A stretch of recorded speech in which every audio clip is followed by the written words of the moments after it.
Hello everyone, welcome to my channel online GS by Diwakar. तो इस video में हम लोग ऑप्टिमम पॉपुलेशन थ्योरी के बारे में चर्चा करेंगे, जो आपका पॉपुलेशन ज्योग्राफी का टॉपिक है। ये आपका यूजीसी नेट असिस्टेंट प्रोफेसर या आप पीजीटी में भी प्रश्न यहाँ से पूछे जाते हैं। जीआईसी में आता है, केवी में आता है, यानी कि भूगोल में लगभग जो आपका जनसंख्या संक्रमण सिद्धांत हो गया और अनुकूलतम जनसंख्या सिद्धांत है, ये हर बार किसी न किसी पेपर में पूछे जाते हैं। तो आपको पहले ही जनसंख्या संक्रमण सिद्धांत के बारे में बताया गया है। अब यहाँ पे देखिए अनुकूलतम जनसंख्या पे किस तरह के आपसे प्रश्न पूछे जाते हैं, और अब जो अब तक पूछे गए प्रीवियस ईयर सॉल्व करेंगे तो उसमें आपको मिलेगा। जैसे राजस्थान में या यूपी में जो हायर में पूछे गए प्रश्न हैं, तो यहाँ पे एक तो इस तरह से प्रश्न पूछा जाता है कि जनसंख्या जो अनुकूलतम जनसंख्या सिद्धांत है या अनुकूलतम जनसंख्या की जो परिभाषा है वो दे देगा और पूछेगा किसे किसे या क्या कहते हैं। तो आप क्या लगाएंगे? अनुकूलतम जनसंख्या मतलब कि जब संसाधन और पॉपुलेशन दोनों की स्थिति क्या हो, दोनों का समानुपात हो, यानी कि वहाँ पे जो किसी क्षेत्र में जो उपलब्ध संसाधन हो उसको उपयोग करने के लिए वहाँ पे जो जनसंख्या वो पर्याप्त हो, यानी कि उन जनसंख्या जो वहाँ पे है तो वो अपनी आवश्यकता की प्रॉपर पूर्ति कर ले, तो उसके बराबर वहाँ पे संसाधन हो, तो यानी कि अनुकूलतम स्थिति कही जाती है। और ये अनुकूलतम स्थिति में क्या होता है कि जो एरिया है या जो देश है वहाँ पे जो लोग रह रहे हैं उनकी जो प्रति व्यक्ति आय है वो क्या होती है? मैक्सिमम होती है। यानी अनुकूलतम का मतलब यही हुआ कि उनकी जो प्रति व्यक्ति आय है संसाधन के अनुपात में वो बराबर हो, यानी कि जो प्रति व्यक्ति यानी पर कैपिटा इनकम हो मैक्सिमम। मान लीजिए कि अनुकूलतम से और अधिक स्थिति बढ़ जाए और किसी कारण से वहाँ का जो पर कैपिटा इनकम है यानी प्रति व्यक्ति आय है वो घट जाए, तो क्या होगा? लोगों का जीवन स्तर घट जाएगा। और जब लोगों का जीवन स्तर घट जाएगा तो उसे उस कंट्री को या उस स्थिति को ओवर पॉपुलेटेड स्टेज या ओवर पॉपुलेटेड कंट्री भी हम लोग कह सकते हैं। ठीक, तो यहाँ पे सबसे पहले इसका आप थोड़ा सा बैकग्राउंड देख लीजिए, आगे परिभाषा हम लोग देखेंगे और अलग अलग विद्वानों के अनुसार इसकी जो परिभाषा देगी उसको भी हम लोग देखेंगे। तो यहाँ पे देखिए आप लोगों का जो बैच चल रहा है हायर का भी चल रहा है। यदि आप उससे जुड़ना चाहते हैं तो इस नंबर पर आप व्हाट्सअप कर सकते हैं, वहाँ कंप्लीट डिटेल आपको मिल जाएगा। फर्स्ट ग्रेड का भी चल रहा है, यूजीसी नेट का भी चल रहा है बैच, और टीजीटी पीजीटी का भी बैच चल रहा है। टीजीटी पीजीटी का अभी देखिए जल्दी स्टार्ट हुआ है, तो यदि आप जुड़ना चाहते हैं तो उसमें जुड़ सकते हैं। यूजीसी नेट का भी चल रहा है। ठीक, तो यहाँ पे अनुकूलतम जनसंख्या सिद्धांत यानी थ्योरी ऑफ ऑप्टिमम पॉपुलेशन में सबसे पहली बार बात किसने की थी अनुकूलतम सिद्धांत के बारे में? तो ये हैं एडवर्ड वेस्ट। एडवर्ड वेस्ट ने एक किताब इन्होंने लिखा कि इससे on the application of the capital to land. इसमें इन्होंने इस सिद्धांत का संकेत दिया। स्पष्ट रूप से इन्होंने नाम नहीं लिया था ऑप्टिमम पॉपुलेशन का। किसने? एडवर्ड वेस्ट ने नाम नहीं लिया था, लेकिन 1815 में एक संकेत दिया था कि हाँ ये चीज़ें हो सकती हैं।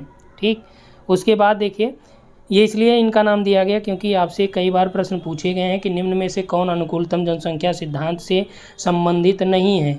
अब देखिए एडवर्ड वेस्ट का भी नाम मान लीजिए विकल्प में दिया रहे तो भी आप इनको सही लगाएंगे, क्योंकि ये भी इस बारे में इन्होंने बात किया था। और सबसे पहली बार जो एक संकेत दिया था कि अनुकूलतम जनसंख्या भी कोई थ्योरी है या सिद्धांत या कोई जनसंख्या होती है, तो वो एडवर्ड वेस्ट ने दिया था। इनकी किताब याद रखिएगा, इससे on the application of the capital to land. ठीक, उसके बाद देखिए आते हैं 19वीं सदी में हेनरी सिजविक।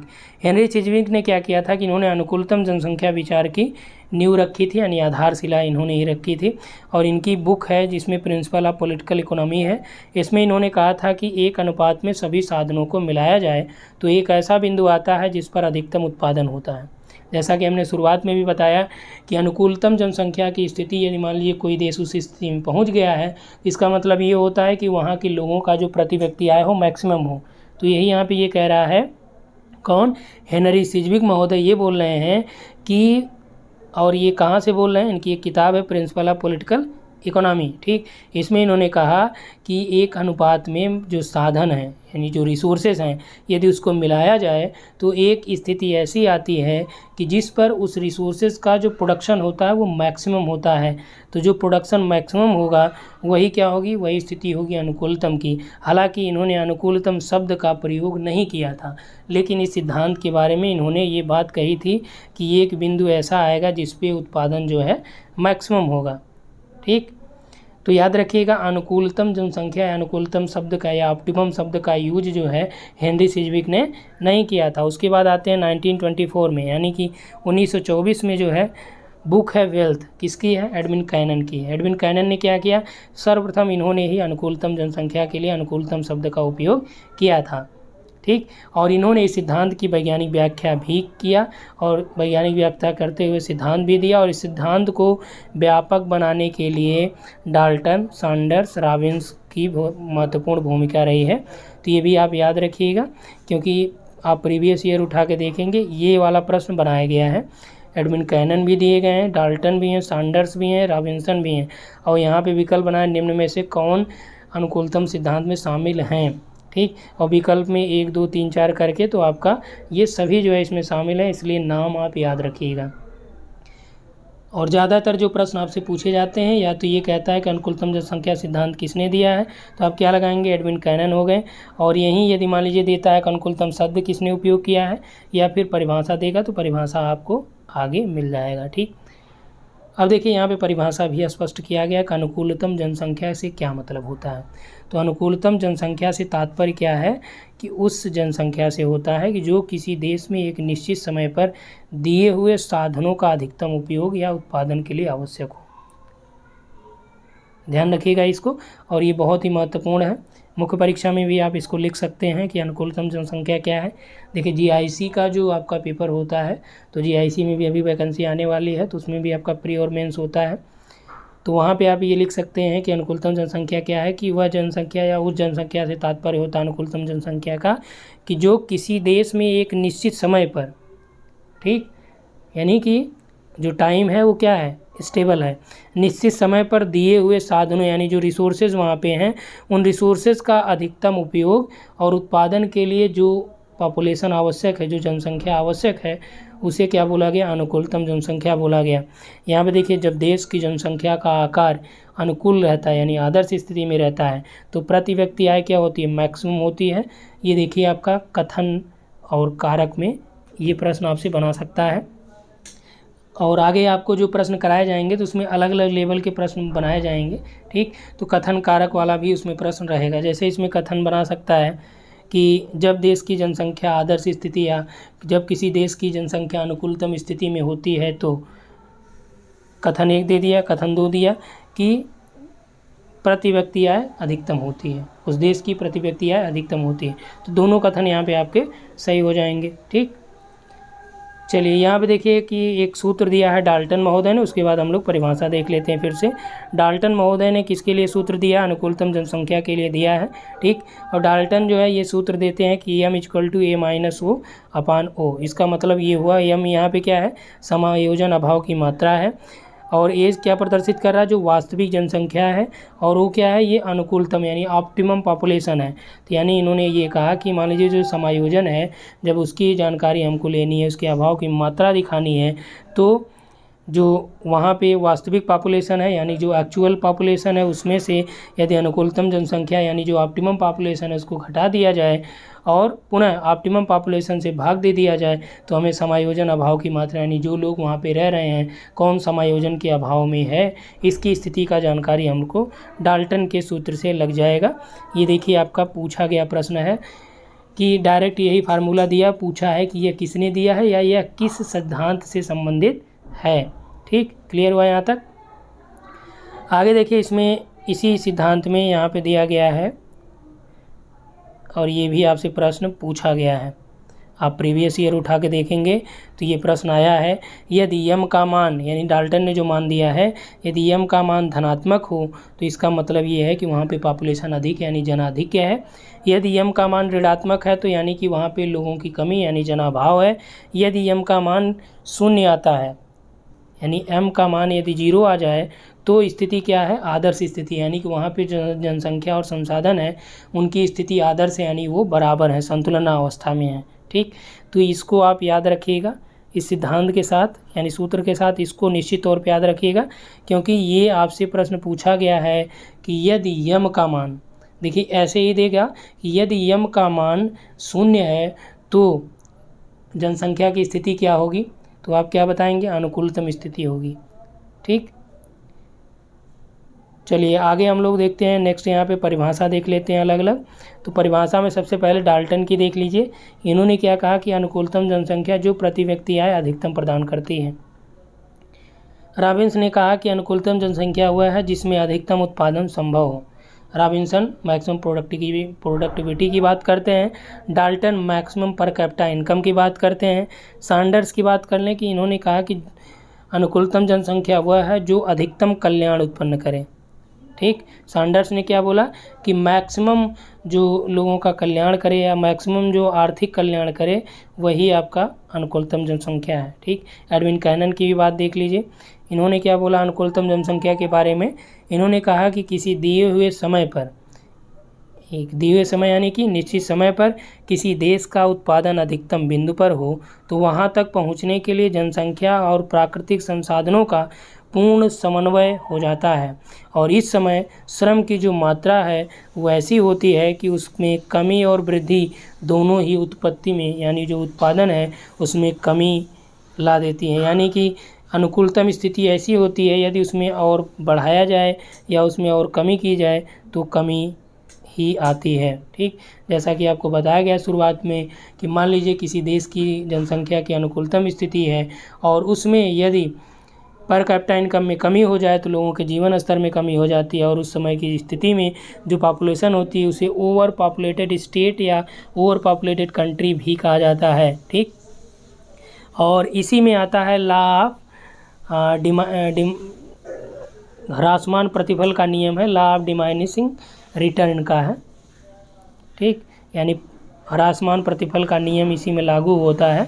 यदि जनसंख्या में वृद्धि अत्यधिक हो जाती है तब जो है आपका यहाँ पे ये रूल लागू किया जाता है। तो अनुकूलतम स्थिति को बनाए रखना ये बहुत ही चुनौतीपूर्ण होता है, क्योंकि इसमें नए नए संसाधन की खोज करनी पड़ती है, उनके दोहन की जानकारी करनी पड़ती है, उनका नियोजन करना पड़ता है। ठीक, कि उनकी स्थिति किस तरह से कैसे मेंटेन की जाए कि जो जनसंख्या की स्थिति है वो क्या हो, अनुकूलतम बनी रहे। ठीक, इसी में हम लोग ये भी जान लेते हैं कि ओवर पॉपुलेशन क्या होता है और अंडर पॉपुलेशन क्या होता है। तो सबसे पहले आप यहाँ पे आप समझिए कि ओवर पॉपुलेशन क्या होता है। ओवर पॉपुलेशन शुरू में हमने बताया कि ओवर पॉपुलेटेड स्टेट की हमने बात की। अब यहाँ पे आप समझिए कि ओवर पॉपुलेशन होता क्या है आखिर। ठीक, यानी जनाधिक्य आप कह सकते हैं या जनसंख्या आधिक्य कह सकते हैं। कि मान लीजिए कि पहले जनसंख्या और संसाधन में क्या होता है, संतुलनावस्था, यानी दोनों बैलेंस होती हैं, और किसी कारणवश जो संतुलन अवस्था है उसमें विचलन आ जाता है, यानी उसमें असंतुलन उत्पन्न हो जाता है। और जब किसी क्षेत्र की जनसंख्या उसकी पोषण क्षमता से आगे निकल जाए, यानी कि मान लीजिए यहाँ पे रिसोर्सेज 10 लोगों के लिए अवेलेबल हैं और यहाँ पे लोग आ गए कितने 50, तो इस स्थिति को क्या बोला जाएगा, इसे बोला जाएगा ओवर पॉपुलेटेड स्टेट या ओवर पॉपुलेशन इसे बोला जाएगा, या जनाधिक्य बोला जाएगा या जनसंख्या आधिक्य बोला जाएगा। ठीक, उसके बाद देखिए जो अंडर पॉपुलेशन होता है उसमें क्या होता है, तो अंडर पॉपुलेशन में इसकी स्थिति सेम उलट होती है, जिसमें जैसे अनुकूलतम जनसंख्या में आपने ये देखा कि दोनों बराबर होते हैं, जबकि अंडर पॉपुलेशन में क्या होता है कि इसमें मान लीजिए जो संसाधन वहाँ पे हैं, किसी क्षेत्र में जो उपलब्ध संसाधन है तो उसके उपयोग की दृष्टि से वहाँ पे जो जनसंख्या है वो अत्यंत अल्प है, यानी बहुत कम है, तो उसे क्या बोला जाएगा, उसे बोला जाएगा अंडर पॉपुलेशन। ठीक, यानी कि न्यून जनसंख्या बोला जाएगा। तो आपने ये देखा ओवर पॉपुलेशन क्या है, अंडर पॉपुलेशन क्या है, तो इसमें बहुत ज़्यादा आपको समझना नहीं है। अंडर पॉपुलेशन का मतलब ये हो गया कि मान लीजिए कि 10 लोग ये रिसोर्सेज है, यहाँ पे ये 10 लोगों के लिए रिसोर्सेज उपलब्ध हैं, तो यहाँ पे लोग कितने मान लीजिए 5 हो रहे हैं, तो हो रहे हैं, तो इनकी अपेक्षा ये जो संसाधन है ज़्यादा हैं, तो इसीलिए क्या हो जाएगी, जनसंख्या यहाँ पे न्यून हो जाएगी। ठीक, यानी कि अंडर पॉपुलेशन हो जाएगी। मान लीजिए कि जहाँ पे 10 लोगों के लिए यहाँ पे आपका जो रिसोर्सेज उपलब्ध है, ठीक, 10 लोग यहाँ पे रिसोर्सेज आसानी से यूज कर लेते हैं और वहाँ पे रह रहे हैं 50 लोग आ जाएं, तो इसकी वजह से क्या होगा कि जनसंख्या का संसाधनों पे दबाव बढ़ जाएगा, और जब जनसंख्या पे संसाधनों का दबाव बढ़ जाएगा तो स्थिति क्या हो जाएगी, ओवर हो जाएगी, अति हो जाएगी, तो उसे ही ओवर पॉपुलेशन कहा गया है। ठीक, तो आपने अनुकूलतम जनसंख्या क्लियर किया, ओवर पॉपुलेशन क्लियर किया और अंडर पॉपुलेशन क्लियर किया। अब यहाँ पे एक और देख लीजिए, जनसंख्या दबाव भी आता है।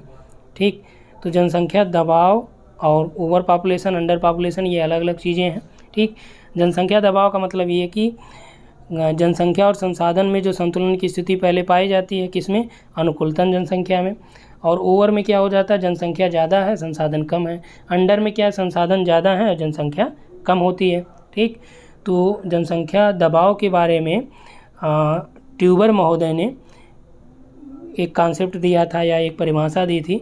तो ट्यूबर महोदय ने क्या बोला था, उन्होंने ये बोला कि जनसंख्या दबाव का तात्पर्य है कि जनसंख्या के भारी दबाव के कारण, यानी जनसंख्या का संसाधन पर जो संतुलन होता है, जनसंख्या संसाधन का, इनके बीच ये संतुलन बिगड़ जाए।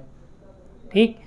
यानी कि मान लीजिए कि 10 लोगों के लिए यहाँ पे रिसोर्सेज है और 15 लोग आ गए, तो जनसंख्या पे दबाव क्या हो जाएगा, बढ़ जाएगा।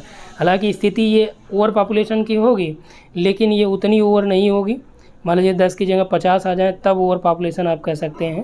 तो इस पर ज़्यादा रिसोर्सेज या दोहन के लिए ज़्यादा प्रेशर पड़ रहा है, तो यानी कि जनसंख्या का दबाव है। ठीक। हालांकि इसमें क्लार्क महोदय ने भी इस बारे में बात किया है, जनसंख्या दबाव के बारे में। ब्राउनी महोदय ने भी बोला है जनसंख्या दबाव के बारे में। मोबगुंजे ने बोला है। ठीक। तो यहाँ पे वो चीज़ें आपके लिए उपयोगी नहीं हैं। तो ये चीज़ें एकेडमिक के लिए के पर्पज़ से हैं। तो हायर में जो आपका यहाँ से प्रश्न बनेगा वो यही बनेगा, जनसंख्या का सिद्धांत देगा, या मान लीजिए परिभाषा दे दिया और परिभाषा से पूछ सकता है, या जो इसमें जोग्राफर हैं, डेमोग्राफर हैं, तो उनका नाम यहाँ पे दे देगा और पूछेगा किसने ये सिद्धांत दिया है। ठीक। तो इस वीडियो में इतना ही। उम्मीद है ये आप लोगों को पसंद आया होगा। ठीक। Thanks for watching. और यहाँ पे देखिए, आप लोग जुड़ना चाह रहे हैं यदि, तो इस नंबर पे व्हाट्सअप कर सकते हैं, जहाँ आपको कंप्लीट डिटेल वहाँ पे मिल जाएगा ग्रुप में। और इस पे आपका टेस्ट भी चलता है, वहाँ टॉपिक टू टॉपिक आपको कराए जाएंगे। Topic to topic video, PDF और टेस्ट वहाँ पे मिलेगा। और टेस्ट आपका संडे हम लोग जैसा बात किए हैं कि संडे आपका क्या होगा, अलग से टेस्ट होगा, जो पूरे यूनिट वाइज टेस्ट वहाँ पर कराए जाएंगे। ठीक।